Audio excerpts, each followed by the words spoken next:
Hi everyone, welcome po sa ating pag-aaral ng salita ng Diyos. Sa araw na ito ay patuloy tayo nagpupuri, nagpapasalamat sa Diyos sa opportunity na ibinibigay sa atin ng Panginoon upang patuloy na makapakinig ng kaniyang mga salita.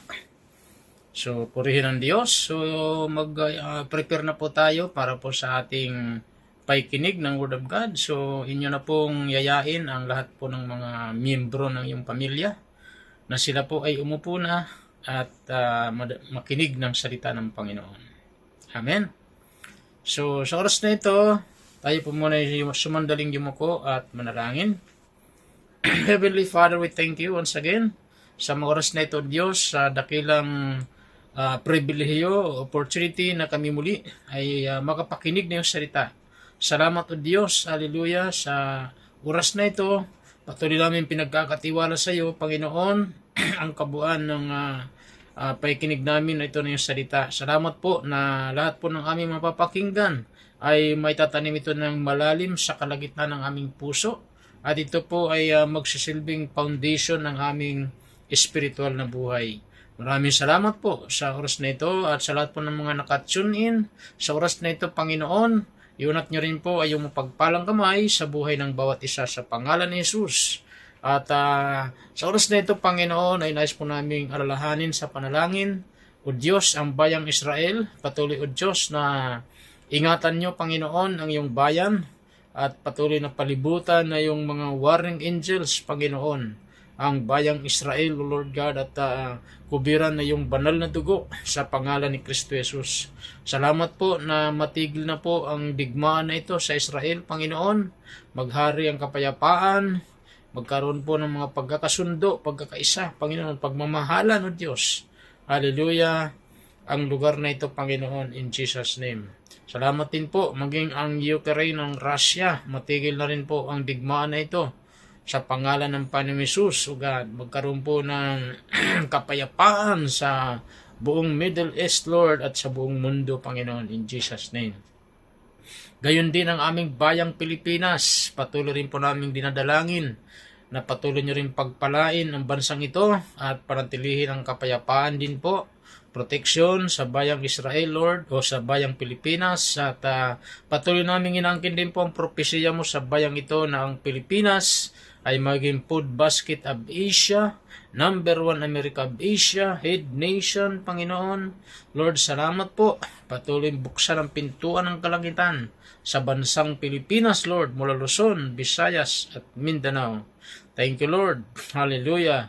At patuloy na iparanas, O Diyos, ang iyong pagpapala, Panginoon, sa bayang ito, O God. At sa lahat ng mga namumuno sa bayang ito, patuloy mo ring pagharian ang kailang mga puso, Panginoon, na lahat ng mga namumuno sa bansang ito simula sa aming Pangulo hanggang sa pinakamababa na namumuno sa bayang ito.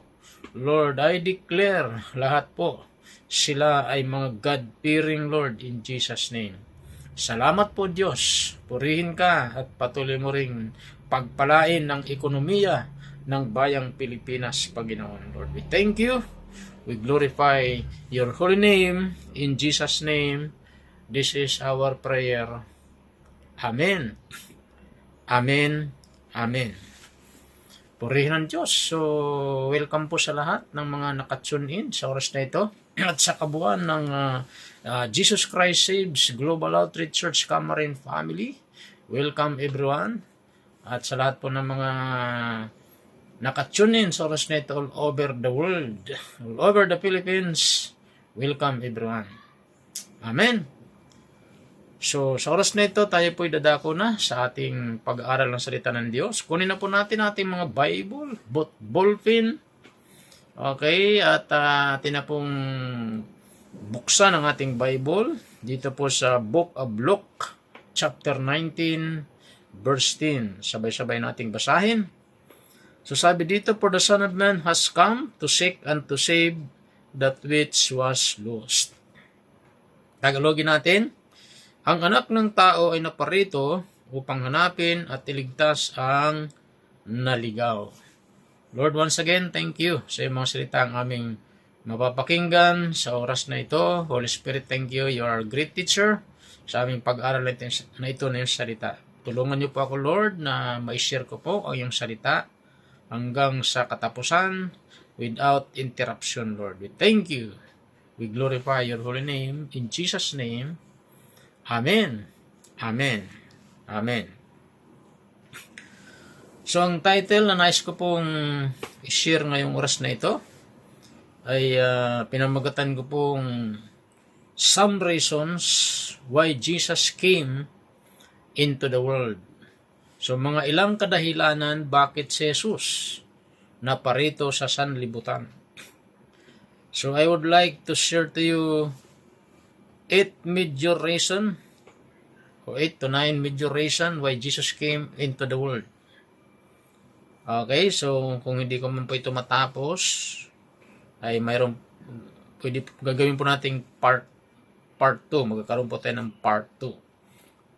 So, dito po sa ating foundation verse, so makikita na po natin dito yung dalawang pangunahing dahilan bakit si Jesus naparito sa sanlibutan. Okay? So, sabi diyan, for the Son of Man was come to seek and to save that which was lost. So, si Jesus, sabi rito, ang anak ng tao ay naparito upang hanapin, iligtas ang mga naliligaw. Okay, so Jesus came into the world. Naparito si Jesus sa sanlibutan for several reasons according to the Bible. Okay, so naparito si Jesus sa sanlibutan na mayroon pong mga ilan kadahilanan. So, ayon po sa banal na kasulatan.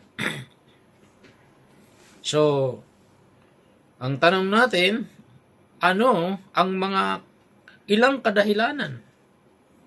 Bakit si Jesus naparito sa sanlibutan? So, ano-ano nga po bang mga kadahilanan ito? So, mayroong dahilan bakit si Jesus ay naparito sa sanlibutan. So, lagi nating tandaan na ang Panginoong Hesus, siya po ang nagbibigay ng mga kadahilanan. So, lahat ng bagay na nangyayari sa buhay natin, sa mundong ito, ay mayroong dahilan. Okay? At dito po sa ating pag-aaral ay makikita natin dito ang mga ilang major na dahilan bakit si Jesus naparito sa sanlibutan. Okay, unang-una, di na po tayo magpapaligoy-ligoy pa po. So, some reason why Jesus came into the world. So, anong mga dahilan ito? Unang-una, tingnan natin po ang salitang to seek. Okay? Upang hanapin. So, ano ba yung hinahanap ng Diyos o sino ba yung hinahanap ng Diyos? O ano bang dahilan bakit hinahanap ng Diyos? O sino ba itong hinahanap ng Diyos? So, sabi niyan, to seek. To seek and to save that which was lost. So, ibig sabihin na parito si Jesus sa sanlibutan upang hanapin. Okay? Sino? Yung mga naliligaw. Hanapin yung mga naliligaw. So, si Jesus naparito upang hanapin ang mga naliligaw. Sino po ba itong mga naliligaw? Ito po yung mga tao na mga walang Kristo. Ito po yung mga taong papunta sa impyerno. Yung po yung sinasabi diyang naliligaw. Ibig sabihin, walang direksyon ang buhay nila. At sino po ito? Tayo rin po. Noong araw, nung wala pa tayong Kristo, di pa natin tinatanggap si Jesus. Sa buhay natin, tayo po yung mga ligaw. Mga tupang ligaw. Pero thanks be to God, nakilala natin si Jesus. Tinanggap natin siya sa ating puso bilang Lord and Savior ng buhay natin. Purihin ang Diyos. Tayo po ay nagkaroon na po ng direksyon ng buhay natin. So ang unang hinahanap ng Diyos ay yung mga naliligaw, yung mga walang Kristo, yung mga taong papunta sa impyerno. Yun po ang hinahanap ng Diyos. Amen. Sabi nga ng Bible, kung mayroong 100 tupa na wala ang isa, iiwan ng Panginoon yung 99. Okay, upang hanapin ang isang naliligaw na tupa. So ano po ang binibigyang diin po dito? Yung salitang seek, hanapin. Okay? So makikita po natin dito yung nag-uumapaw na pag-ibig ng Diyos. Yung puso ng Diyos. Okay? Na kung saan mahal na mahal niya lahat ng tao. Kaya ayaw niya isa man ay mapahamak. Amen? So malinaw po na parito siya to seek, at hindi lang seek kundi save. To seek and to save that which was lost. So yun po yung unang dahilan bakit naparito si Jesus sa sanlibutan. Upang hanapin, iligtas ang mga naliligaw. Kasi ayaw ng Panginoong Hesus isa man ay mapunta sa impyerno. Ayaw ng Panginoong Hesus isa mang tao na kanyang nilikha ayon sa kanyang wangis ay mapunta sa dagat-dagatang apoy. Kaya makikita natin dito sa unang dahilan bakit si Jesus naparito sa sanlibutan, makikita natin dito ang laki ng puso ng Diyos. Sa sangkatauhan. Na ayaw niya isa man ay mapahamak. Kaya sabi niya, si Jesus naparito, for the Son of Man has come to seek and to save that which was lost. Ang anak ng tao na parito upang hanapin at iligtas ang naligaw. So ang anak ng taong tinutukoy dito ay walang iba kundi si Jesus. Mahal na mahal niya ang buong sangkatauhan. Mahal na mahal niya ang bawat tao na kanyang nilikha ayon sa kanyang wangis. At ayaw niya isa man ay itapon sa dagat-dagatang apoy. Ganun na lamang ang kanyang pagmamalasakit sa bawat sa atin. Na ang napakaganda niyang kalagayan sa langit, pansamantala niyang iniwan. At siya'y nagkatawang tao upang ikaw at ako ay iligtas. Seek and save that which was lost. Amen? In 1 Timothy 1:15, it is stated, according sa 1 Timothy 1:15, this is a faithful saying and worthy of all acceptance, that Christ Jesus came into the world to save sinners. Amen? Totoo ang payag na ito at dapat paniwalaan ng lahat. Si Kristo Jesus ay dumating sa sanlibutan ito upang iligtas ang mga makasalanan. At sabi ni Apostol Pablo, at ako ang pinakamasama sa lahat ng mga makasalanan. Yun yung statement ni Apostol Pablo. Sabi niya, sana ang pinakamasama sa lahat ng mga makasalanan. So bakit sinabi ni Apostol Pablo sa kanyang pag-amin na siya ay pinakamasamang makasalanan? Dahil nung siya po ay hindi pa tumatanggap kay Kristo, isa po siyang persecutor. Yun yung background ni Apostol Pablo. Mamamatay tao. Matalinang tao. Nag-aral kay Gamaliel, teachers of the law. Subalit siya po ay persecutor. pinapatay niya ang mga born again Christian, yung mga believers in Christ. Yun yung background ni Apostol Pablo. Kaya sa kanyang pag-amin, ang sabi niya, siya ang pinakamasama sa lahat ng mga makasalanan. Actually, yung the first martyr in the Bible, ang pangalan niya is si Stephen, ay isa po doon si Apostol Pablo na kasabwat sa pagpatay kay Stephen. Amen. Kaya nga si Apostol Pablo tinaguri ang mamamatay tao. Mababasa niyo ang background ni Apostol Pablo sa Book of Acts, chapter 9. Yung buong chapter 9, basahin niyo po yan, makikita natin dyan, yung background ni Apostol Pablo. Na talagang hinuhuli niya, sinasaktan niya, pinapatay niya yung mga nananalig kay Kristo. Amen? Pero purihin ng Diyos. Talagang may plano si Lord kay Apostol Pablo. Nasabi nga doon, habang naglalakad si Apostol Pablo sa Damasco, biglang pong may mga nagsalita at nakasisilaw na liwanag. Nang sabi roon, Saulo, Saulo, bakit mo ako pinag-uusig? At ang sabi ng Apostol Pablo, sabi ni Pablo, sino po kayo, Panginoon? Ako si Jesus na iyong pinag-uusig. So, inuusig ni Apostol Pablo yung mga Kristiyano sa panahong yun. Pero, actually, hindi naman mga Kristiyano inuusig niya. Direct kay Jesus. Amen.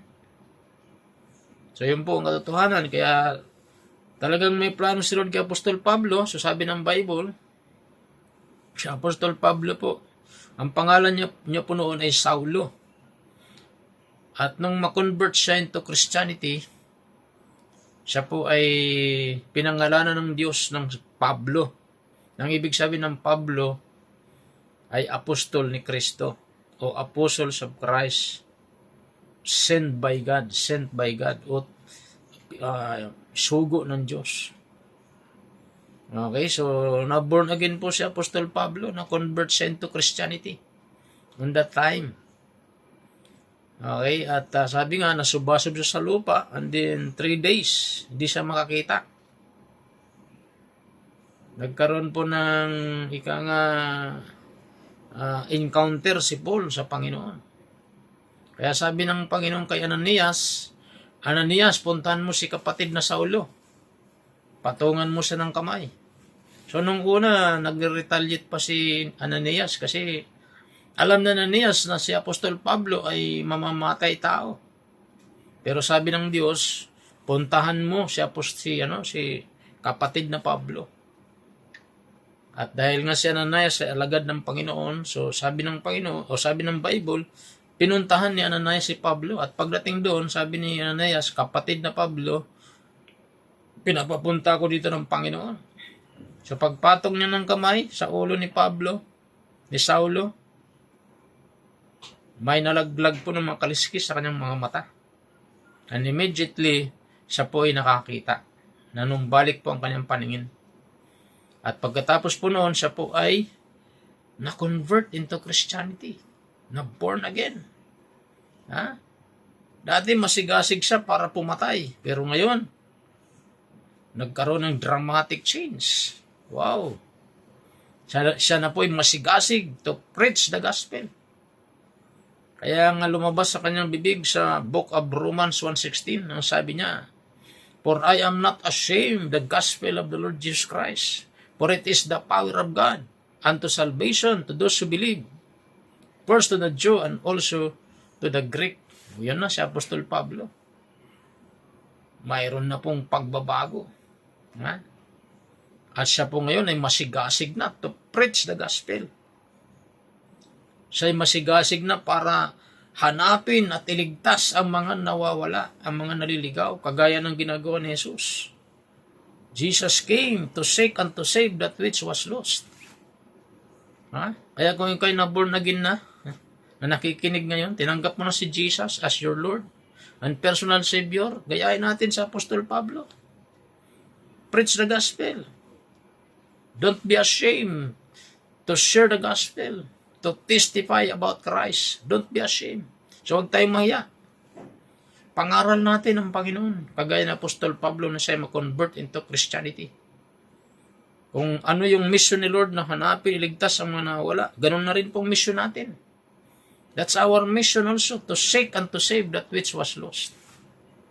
Amen. So yun po mga kapatid. Napaka-importante po itong ating pinag-aaralan. Na dapat wala tayong sariling mission, kundi kung ano ang mission ni Jesus, yun din ang mission natin. Seek and save the lost. Amen. So, purihin ng Diyos. Take note, Jesus came to offer salvation and redemption to humanity by sacrificing Himself on the cross for the forgiveness of sins. Si Jesus po, mga kapatid, ay nag-o-offer po ng kaligtasan. At sabi nga dyan, redemption, pagtubos sa buong sangkatauhan for humanity by sacrificing sa pamagitan ng pagsasakripisyo, sacrificing Himself, pagsasakripisyo ng kanyang sarili on the cross, doon sa cross ng Kalbaryo, for the forgiveness of sins, para sa pagpapatawad ng kasalanan. Amen? So, yun po ang dahilan kaya si Jesus naparito sa sanlibutan. He offers salvation and redemption to humanity by sacrificing Himself on the cross for the forgiveness of sins. Amen? So, siya'y naparito sa sanlibutan ito upang hanapin, iligtas ang mga nawawala. Inialay niya ang buhay niya. Napako siya sa krus. Namatay siya sa krus. Nilatigo. Pinununahan ng tinik sa ulo. Pinako sa krus ang mga kamay at paa. Para iligtas ka. Iligtas ako. Iligtas tayong lahat. Ganyan tayo kamahal ng Diyos. Amen? Wala na pong ibang makapagliligtas sa buong mundong ito. Wala na pong ibang makapagliligtas sa buong sangkatauhan. Walang iba kundi si Jesus. Jesus is the only Savior. Amen? Si Jesus ang nag-iisa lamang tagapagligtas ng buong sangkatauhan. Wala nang iba. Amen? Jesus is the only solutions for man's sins. Okay, naparito siya para tubusin tayo, patawarin tayo. Amen? Linisin tayo sa ating mga kasalanan. Ganon tayo kamahal ng Diyos, mga magulang at mga kapatid. Okay? So, yan po ang unang major reason why Jesus came into the world, seek and to save that which was lost. Kung yan ang dahilan bakit si Jesus naparito sa sanlibutan, kung ikay tumanggap na rin kay Jesus, yan na rin po ang ating dahilan bakit tayo na born again, seek and to save that which was lost. Paggamit tayo kay Lord para i-share ang Ebanghelyo. Hanapin din po natin at iligtas ang mga nawawala. At patanggapin natin sila kay Jesus bilang Lord and Savior ng kanilang buhay. Sapagkat wala nang ibang tagapagligtas sa mundong ito, kundi si Jesus lamang. Acts 4:12, sabi ng Bible, walang ibang pangalan na ibinigay ng Diyos sa sinong ng langit na sukat ikaligtas ng tao, maliban sa pangalan ni Jesucristo. Jesus is the only Savior sa mundong ito, mga kapatid. Amen? Walang makapagliligtas na relihiyon o walang makapagliligtas na mga grupo sa mundong ito. Wala nang iba kundi si Jesus lamang po, mga magulang at mga kapatid. Amen? Pangalawang dahilan bakit si Jesus naparito sa sanlibutan is to give us eternal life. Para bigyan tayo ng buhay na walang hanggan. John 5:24, the Bible said, Most assuredly I say to you, he who hears my word and believes in him who sent me has everlasting life and shall not come into judgment, but has passed from death into life. Tagalog, pakatanda ninyo ang nakikinig sa aking salita at sumasampalataya sa nagsugo sa akin ay may buhay na walang hanggan. Hindi na siya hatulan, sa halip ay nilipat na siya sa buhay mula sa kamatayan. Amen? John 3:36, ang sabi ng Biblia, he who believes in the Son has everlasting life, and he who does not believe the Son shall not see life, but the wrath of God abides on him. Ang sumasampalataya sa anak ay may buhay na walang hanggan. Ngunit ang hindi sumusunod sa anak ay hindi magkakaroon ng buhay.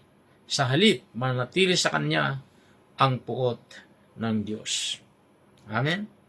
So si Jesus na parito upang bigyan tayo ng buhay na walang hanggan. Amen?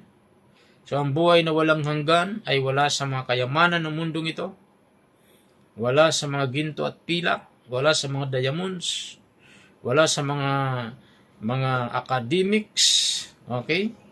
O wala sa mga matataas na edukasyon.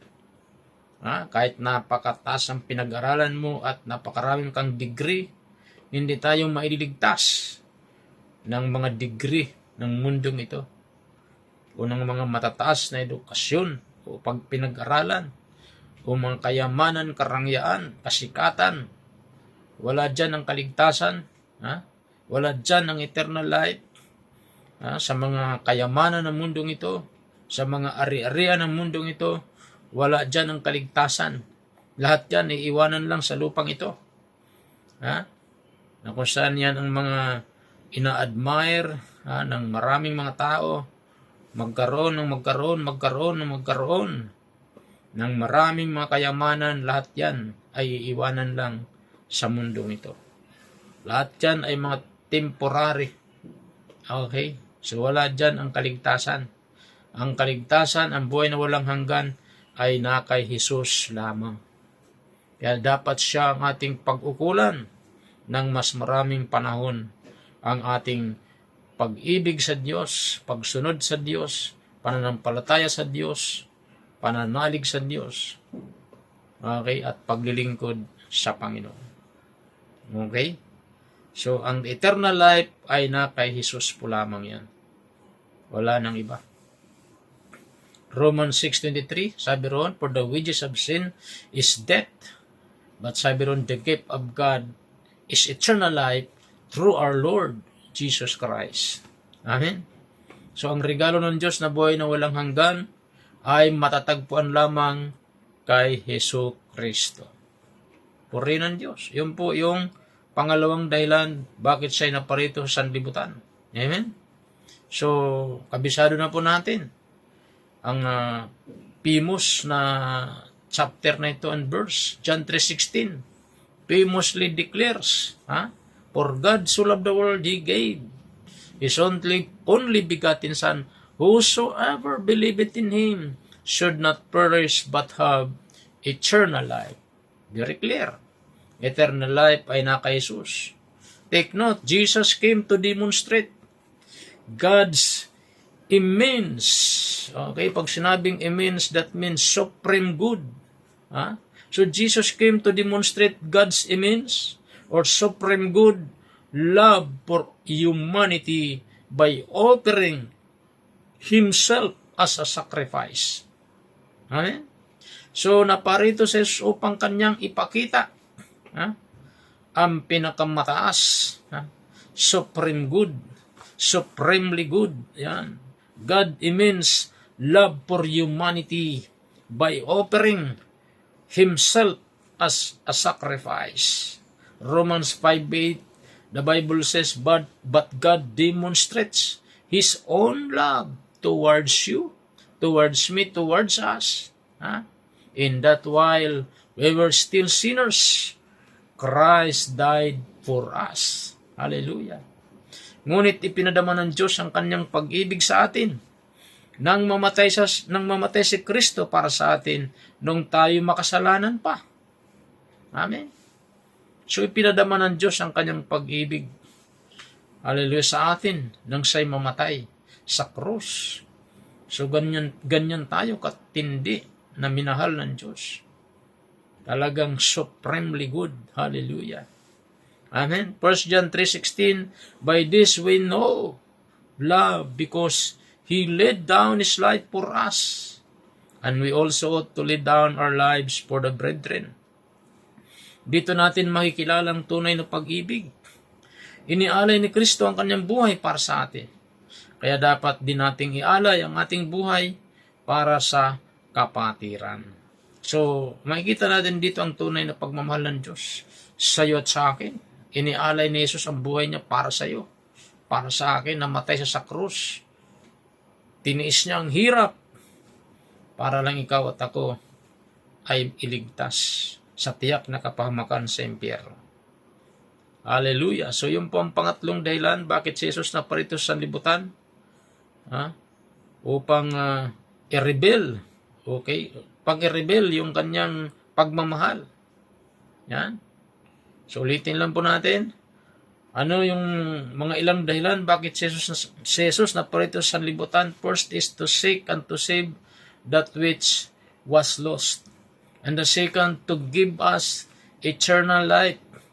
Yan. And number 3, to reveal God's love to mankind. To reveal God's love to mankind. Upang ipahayag ang pag-ibig ng Diyos sa buong sangkatauhan. Ayan, ating binasa kanina sa John 3:16. Famously declares, for God so loved the world, He gave His only begotten Son. Whosoever believeth in Him should not perish but have eternal life. Okay? So, Jesus came to demonstrate God's immense supremely good. Pag sinabing God's immense means supremely good. Hallelujah. God's immense love for humanity by offering Himself as a sacrifice. Amen? So, Romans 5:8, but God demonstrate His own love toward us, in that while we were still sinners, Christ died for us. Ngunit ipinadama ng Diyos ang kanyang pag-ibig sa atin nang mamatay si Kristo para sa atin nung tayo makasalanan pa. Amen? So 1 John 3:16, by this we know love because He laid down His life for us, and we also ought to lay down our lives for the brethren. So dito natin may kilalang tunay na pag-ibig, inialay ni Kristo ang kanyang buhay para sa atin, kaya't dapat din nating ialay ang ating buhay para sa kapatiran. So yun po ang pangatlong dahilan bakit si Jesus naparito sa mundong ito. Amen? So ganun po tayo kamahal ng ating Diyos.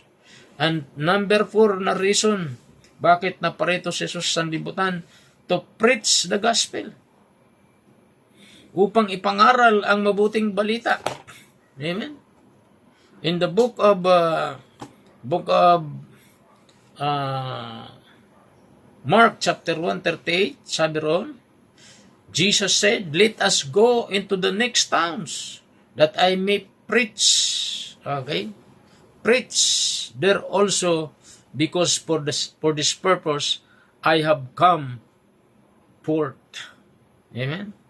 So Jesus came to preach the good news of the kingdom of God and to call people to repentance. So naparito si Jesus sa libutang ito upang ipangaral ang mabuting balita ng kaharian ng Diyos at tawagin ang mga tao na magsisi sa kanilang mga kasalanan. Amen? So yun po ang dahilan bakit si Jesus naparito sa libutan. Pang-apat, to preach the gospel. Amen? Mark 1:38 sa Tagalog, ngunit sinabi niya sa kanila, kailangan pumunta rin tayo sa mga karatig bayan upang mapangaral ko doon, upang makapangaral ako roon. Ito ang dahilan ng pagparito ko. Hindi ba malinaw? Ito ang dahilan ng pagparito ko, sabi ni Jesus, upang maipangaral ang Ebanghelyo. Amen? So ang tanong, ano bang ibig sabihin ng good news patungkol kay Jesus? What is the good news? Ano yung mabuting balita? Ano yung gospel? So madalas ko pong binabanggit, the good news is about Jesus' birth, Jesus Christ's birth, and Jesus Christ's death, Jesus Christ's resurrection. That's the good news. Amen? So kung walang kapanganakan ni Jesus, walang mabuting balita. Bakit? Kasi walang magliligtas sa atin. Amen? Kaya, ang ibig sabihin ng gospel, first is Christ's birth. Jesus Christ's birth, yung kapanganakan ni Jesus, na kaya sa pinanganak sa mundong ito, upang iligtas ka, iligtas ako, iligtas tayong lahat, sa tiyak na kapahamakan sa impyerno. That's the good news. Kaya kung walang kapanganakan ni Jesus, kung hindi pinanganak ni Jesus, walang magandang balita. Amen? Hallelujah. And the second meaning ng gospel is Jesus Christ's death. So, ang kamatayan ni Kristo. So, kung hindi namatay si Kristo sa cross, wala rin po tayong kaligtasan. Wala tayong buhay na walang hanggan. Amen. Kaya yun, ibig sabihin ng Ebanghelyo. And the third, Jesus Christ's resurrection. So, take note, si Jesus ay hindi nanatiling patay. After 3 days, siya po'y nag-resurrect. Amen? At ang kanyang muling pagkabuhay, yun po yung tinatawag na total victory sa lahat ng mga nananalig kay Kristo. Amen? Hanggang sa kanyang pag-akyat sa langit. Purihin ng Diyos. At sa ginawa niyang ito, nagkaroon tayo ng tiyak na kaligtasan na lahat ng nananalig sa Kanya at sa ating pagtanggap kay Kristo Jesus sa puso natin, mayroon tayong tiyak na kaligtasan. Mayroon na po tayong assurance of salvation. Kaya yun po tinatawag na total victory. Ginapi niya, maging ang kamatayan ay walang kapangyarihan sa Panginoong Hesus. Amen? Kaya nga pati nga yung mga namatay na ay may pag-asa na muling bubuhayin ng Panginoon at makakasama diyan sa kanyang kaharian sa langit. So yun po ang dahilan kaya si Jesus ay namatay. Okay? At nag-resurrect at umakyat sa langit. That's the good news. Okay? So simple lang po ang ibig sabihin ng good news. The good news that means Jesus Christ's birth. And the second, Jesus Christ's death. And the third, Jesus Christ's resurrection. That's the good news. Amen? Hallelujah. At kagaya ng nabanggit ko kanina, dapat wag nating itago ang good news, mabuting balita. I-demonstrate natin ito, ipahayag natin ito. Huwag tayong mahaya. Kagaya ni Apostol Pablo na born again, na convert into Christianity.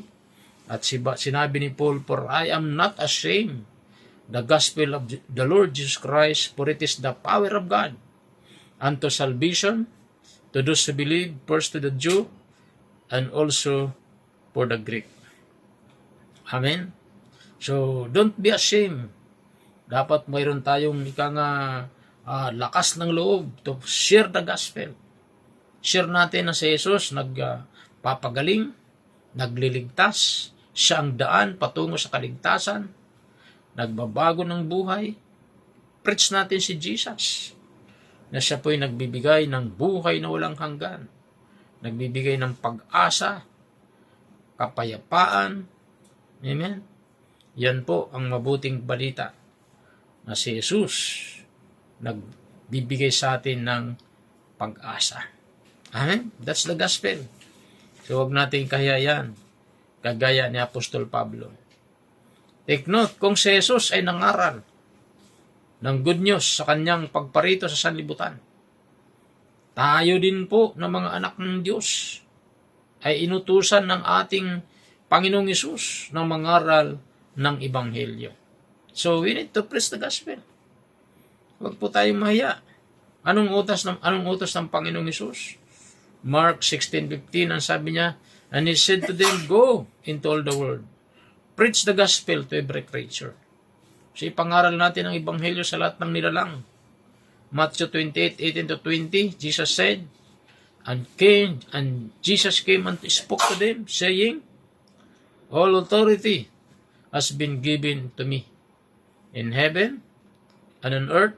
Go therefore and make disciples of all nations, baptizing them in the name of the Father, and of the Son, and of the Holy Spirit, teaching them to observe all things that I have commanded you. And lo, I am with you always, even to the end of the world. So yun po, sabi ni Jesus, lumapit siya sa kanyang mga disipulo at sinabi niya, ibinigay na sa akin ang lahat ng kapangyarihan sa langit at sa lupa. Kaya humayo kayo, gawin niyong alagad ko ang lahat ng bansa. Bautismo niyo sila sa pangalan ng Ama, ng Anak, ng Espiritu Santo, turuan sumunod sa lahat ng pinag-utos ko sa inyo. Tandaan ninyo, ako'y laging kasama ninyo hanggang sa katapusan ng sanlibutan. Alam niyo, pag nangangaral tayo ng Ebanghelyo, sinasamahan tayo ng Diyos. Amen? Kaya napaka-importante po itong paalala sa atin ng Diyos. Kung ikaw'y anak ng Diyos na, tinanggap mo si Jesus, preach the gospel. Kasi kung si Jesus ay nag-preach ng gospel, tularan din po natin siya, preach the gospel. Marami pa pong taong hindi nakakilala sa Panginoon. Sabi ko nga, maraming paraan para mag-preach ng gospel. Kagaya ng ginagawa kong ito. Gamitin natin ang high-tech technology sa panahong ito. Itong ating pong FB Live. Limbawa, Messenger. Gumawa ka ng group chat. At ilagay mo lahat ng mga kaibigan mo. And then mag-preach ka ng gospel o mag-FB Live ka, preach the gospel. At saan ka man mo pumaroon, sino man makadaw pang palad mo, preach the gospel. Don't be ashamed. Huwag tayong mahiya to preach the gospel. Number 5, okay, na dahilan bakit si Jesus naparito sa sanlibutan? To give us life and may have it more abundantly. Amen? John 10:10, sabi roon, the thief does not come except to steal and to kill and to destroy. Ano sabi ni Jesus? I have come that they may have life and that they may have it more abundantly. Okay? So Jesus came to offer not just eternal life but rich and meaningful life on earth as well. So si Jesus na parito sa sanlibutan. Hindi lamang siya nag-offer ng buhay na walang hanggan, kundi kasaganaan po at makahulugan na buhay sa mundong ito. Amen? So, Jesus came to offer not just eternal life, but rich and meaningful life on earth as well. Take note, God wants us to experience abundant life. Gusto ng Diyos tayo makaranas ng masaganang buhay. Hindi niya kalooban tayo ang tao'y mamuhay ng kasalatan o kahirapan. Hindi ang kalooban ng Diyos. Naparito siya para bigyan tayo ng buhay na ganap at kasiyasiya. Actually, the original plan of God sa tao, take note, ayaw niyang maghirap ang tao. Nasaan ba makikita natin yan? Genesis 2 verse 15, sabi roon, nilagay ng Panginoong Hesus, nilagay ni Yahweh ang tao sa halamanan ng Eden upang ito'y pagyamanin at pangalagaan. Okay? So after ng creation, dinala ng Panginoon ng tao sa Garden of Eden upang kanyang pagyamanin at alagaan. So meaning, ayon ng Diyos na ikaw at ako ay naghihirap. Gusto niya tayo sumagana at umunlad ang ating buhay. In 2 Corinthians 8:9, sabi ron, for you know the grace of our Lord Jesus Christ, that though He was rich, yet for your sakes He became poor, that you through His poverty might become rich. Amen? Hindi kaila sa inyo, sabi ng 2 Corinthians 8:9, hindi kaila sa inyo ang kagandahang loob ng Diyos, ng ating Panginoong Kristo. Kahit na mayaman, naging mahirap siya upang payamanin kayo sa pamamagitan ng kanyang pagiging mahirap. So si Jesus po'y mayaman. Pero dahil sa pagmamahal niya sa iyo at sa akin, siya ay nagpakahirap upang ikaw at ako ay yumaman. Yan ang tatawag na divine exchange. Amen? Banal na pagpapalitan. So ang kahirapan natin kinuha niya at ang kayamanan niya ibinigay niya sa atin. Okay? Ngayon, paano natin ma-experience yan? Amen? So, simple lang po. We need to believe on the Lord Jesus Christ. We need to accept Him as our Lord and personal Savior. Amen? At patuloy tayo na manampalataya sa Kanya, magpasakop sa Kanya, sumunod sa Kanyang mga pinagtatagubilin. Amen? Ipagkatiwala natin ang ating buong buhay sa ating Panginoon. Yun po ang dahilan bakit siya naparito sa sanlibutan. Amen? So sa ating pagkatapos, overall, Jesus came into the world to bring salvation, to give us eternal life, to reveal God's love, and preach the gospel, and offer abundant life to all who believe in Him. Amen? Matthew 1:21, and they will bring forth a son, and you shall call his name Jesus, for he will save his people from their sins. Amen? Magsisilang siya ng isang batang lalaki, at si Jesus ang ipapangalan mo sa sanggol. At Jesus ay pangalan mo sa sanggol, sapagkat ililigtas niya ang kanyang bayan sa kanilang mga kasalanan. So, sino pong tinutukoy dito na isisilang na lalaki? Si Jesus. Ang ibig sabihin ng pangalang Jesus, Savior, tagapagligtas. Amen? So, Jesus is our Savior. Amen? Siya'y naparito na mayroong kadahilanan. Mayroon siyang mga major reason bakit siya naparito sa mundong ito. Okay, at sa ating maiksing recap, so, anong dahilan? Bakit naparito sa sanlibutan si Jesus? So, there are some major reason why Jesus Christ came into the world. First, to seek and to save that which was lost. Luke 19 verse 10 and 1 Timothy 1:15. And the second, to give us eternal life, para bigyan tayo ng buhay na walang hanggan. John 5:24. Okay? And John 3 verse 36. And third, to reveal God's love to mankind. Upang ipakita niya ang pag-ibig ng Diyos sa buong sangkatauhan. John 3:16, Romans 5:8, and Romans 5:8 and 1 John 3 verse 16. And number 4, to preach the gospel. Pangipangaral ang ebanghelyo. Ang ibig sabihin ng ebanghelyo, that means Jesus Christ's birth, Jesus Christ's death, and Jesus Christ's resurrection. Okay? At ang pang-apat na dahilan, bakit si Jesus naparito sa sanlibutan o pang-5? To give us life and may have it more abundantly. John chapter 10 verse 10 and Genesis 2 verse 15 and 2 Corinthians 8 verse 9. At sa ating pagkatapos, take note po natin, tandaan po natin, Jesus came into the world to bring salvation, give us eternal life, reveal God's love, preach the gospel, and offer abundant life to all who believe in Him. And Matthew 1:21, and they will bring forth a son, and you shall call his name Jesus, for he will save his people from their sins. Amen? So, purihin ng Diyos. So, nawa, mayroon po tayong napulot sa ating pag-aaral at naintindihan natin at naway may apply natin ito ating pinag-aralan. Amen? Tayo sumandalin po at manalangin.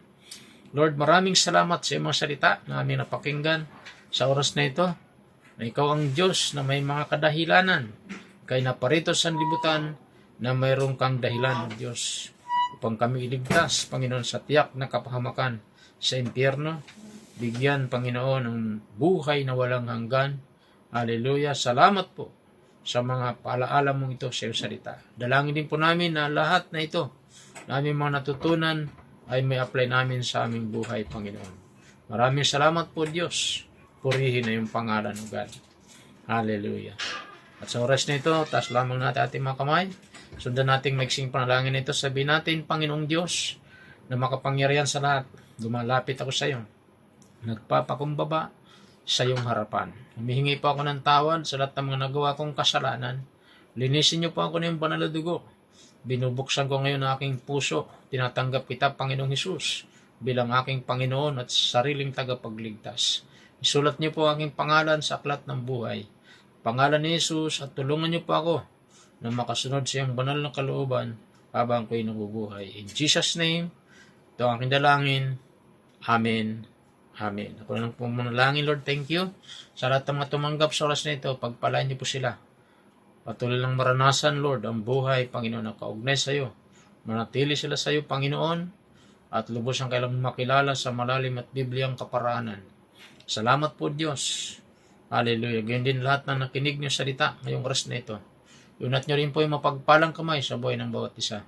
Sa pangalan ni Jesus, yung mga may karamdaman, pagalingin niyo po sila, O Diyos, mga nangailangan ng kapayapaan, bigyan mo sila ng kapayapaan, mga naguguluhan ng kaisipan, may mga problema, Panginoon. Kayo po, Diyos, Panginoon, ang aming problem solver. Supply niyo rin pong pangailangan ng bawat isa. Sa pangalan ni Jesus, O God. Spiritual, physical, financial, material, emotional. Purihin ko, Diyos, oras na ito. Hallelujah. All honor, glory, power belongs to you. In Jesus' name, this is our prayer. Amen. Amen. Amen. Okay, so thank you very much po sa inyo pong paikinig ng salita ng Diyos. Pagpalain po kayong lahat ng Panginoon. Kunting paalala lang po, every Sunday po yung ating midweek service o Sunday service ay ginaganap po natin tuwing alas 9 ng umaga. Doon lamang po sa number 500 Hillcrest Village, Camarin Road, Caloocan City. At ganoon din po yung ating morning prayer every Saturday 8 o'clock in the morning. Tuloy-tuloy rin po ang ating midweek service every Thursday 6:30 p.m. through FB Live sa ating pong Jesus Christ Saves Global Outreach Church Camarin Family FB page. So mag-tune in po tayo, mag-like, okay? Hallelujah. At again din ang ating regular po na evening prayer every Wednesday sa pamagitan ng Google Meet. So kayo po ay in-encourage ko po na mag-tune in po every Wednesday 8 o'clock in the evening. Okay? Through Google Meet. Okay, so purihin ang Diyos. Pagpalain kayong lahat ng Panginoon. And God bless po sa bawat isa. Bye-bye.